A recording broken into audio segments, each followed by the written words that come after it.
मराठा आरक्षण योद्धा मनोज जरांगे पाटील यांच्या वाढदिवसानिमित्त लातूर शहरात बॅनर झळकलेत। शहरातील महात्मा बसवेश्वर महाविद्यालयासमोर हे बॅनर झळकले असून हे बॅनर सर्वांचंच लक्ष वेधून घेत आहे। याचा आढावा घेतला आमचे प्रतिनिधी श्रीराम जाधव यांनी। मराठा आरक्षणाच्या मुद्द्यावरून मराठा आरक्षण योद्धा मनोज जरांगे पाटील यांनी संपूर्ण राज्यभर एक लढा उभारलेला आहे। आगामी विधानसभा निवडणुका लक्षात घेता मनोज जरांगे पाटील यांनी या निवडणुकीच्या मैदानात उतरावा आणि सर्वच्या सर्व 288 विधानसभाच्या जागा लढवाव्या असा सल्ला राजकीय नेत्यांकडूनही त्यांना देण्यात येतोय।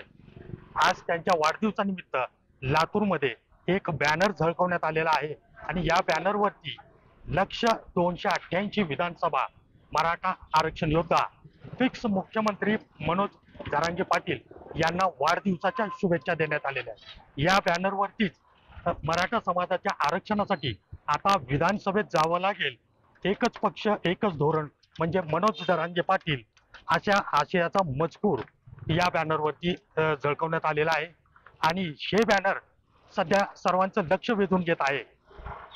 आगामी विधानसभा निवडणूक लक्षात घेता मनोज जरांगे पाटील या निवडणुकीमध्ये उतरण्याच्या बाबतीत काय भूमिका घेतात याकडे सर्वांचं लक्ष लागलेलं असताना लातूरमध्ये हे जे बॅनर झळकलेलं आहे ते सध्या सर्वांचं लक्ष वेधून घेत आहे। पुढारी न्यूजसाठी श्रीराम जाधव, लातूर। तर तिकडे जालन्यात सुद्धा मनोज जरांगेंचे भावी मुख्यमंत्री पदाचे बॅनर लागलेत। मनोज जरांगेंच्या वाढदिवसानिमित्त जालन्यात बॅनरबाजी करण्यात आली आहे। जरांगेंच्या बॅनरची जिल्हाभर जोरदार चर्चा सुरू आहे।